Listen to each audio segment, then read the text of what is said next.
وإن الشيخ سارية رحمه الله تعالى كان من هذه الأعمدة ومن هذه المعالم التي ترسم الطريق للسائرين في طريق الحق.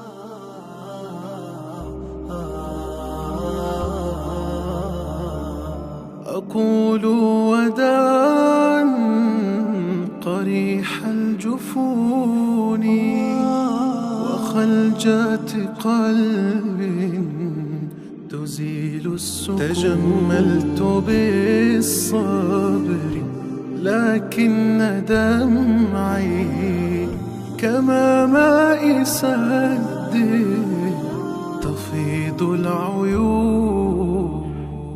الحمد لله رب العالمين، والصلاة والسلام على سيدنا محمد سيد الأولين والآخرين، وبعد، فإن هذه الحياة الدنيا دار بلاء واختبار،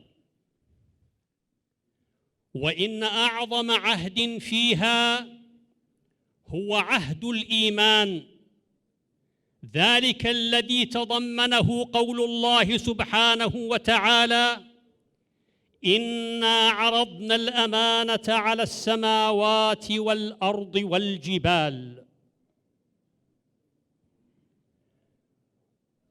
وتكاليف هذا الإيمان لا تقتصر على الصلاة والزكاة والحج والصيام،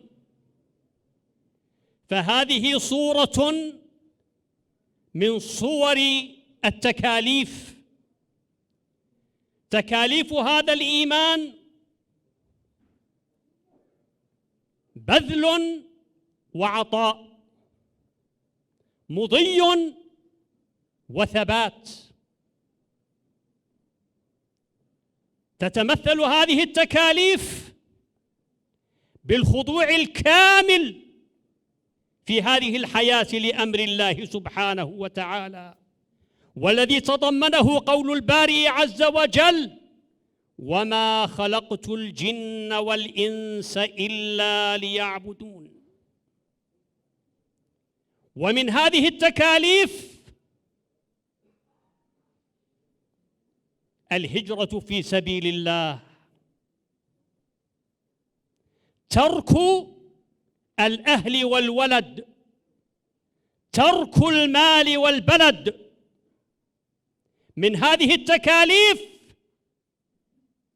تحمل الأذى والمشقة من أجل هذا الإيمان. من هذه التكاليف التصدي لأعداء الأمة والنهوض بهذه العقيدة حتى تسود، بهذا الإيمان حتى يملأ القلوب وترتفع رايته خفاقة في الكون. ذاك الذي قاله الله سبحانه وتعالى في حق المؤمنين وهم يدينون بالإيمان لله ويرفعون أصواتهم إليه جائرين: ربنا إننا سمعنا مناديا ينادي للإيمان أن آمنوا بربكم فآمنا، ربنا فاغفر لنا ذنوبنا وكفر عنا سيئاتنا وتوفنا مع الأبرار، ربنا وآتنا ما وعدتنا على رسلك ولا تخزنا يوم القيامة إنك لا تخلف الميعاد.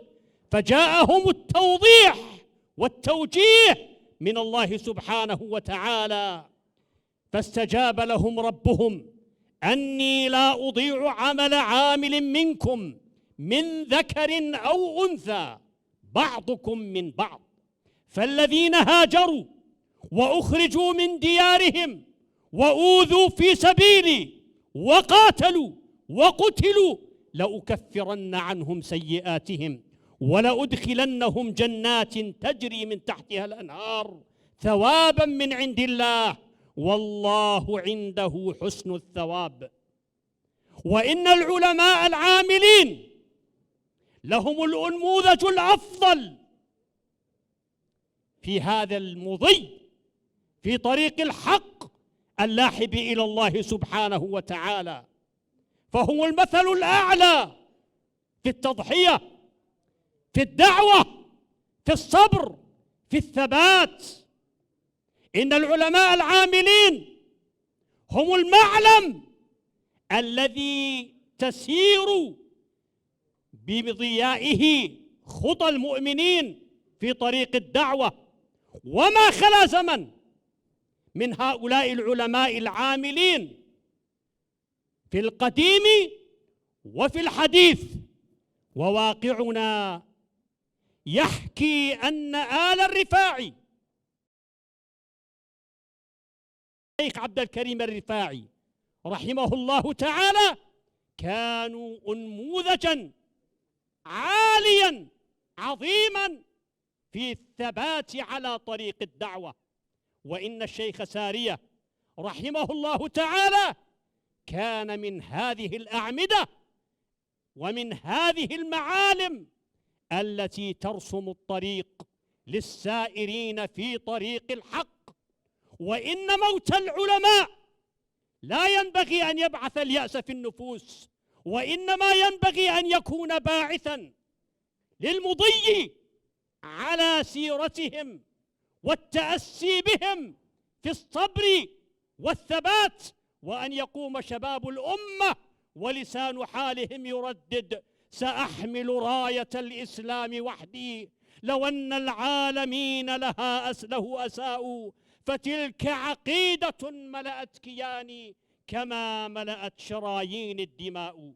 نسأل الله سبحانه وتعالى أن يعوض الأمة في علمائها خيرا، وأن يهيئ لها من أمرها رشدا، وأن يهيئ لها علماء عاملين دائما وأبدا. وصلى الله على سيدنا محمد وعلى آله وصحبه وسلم.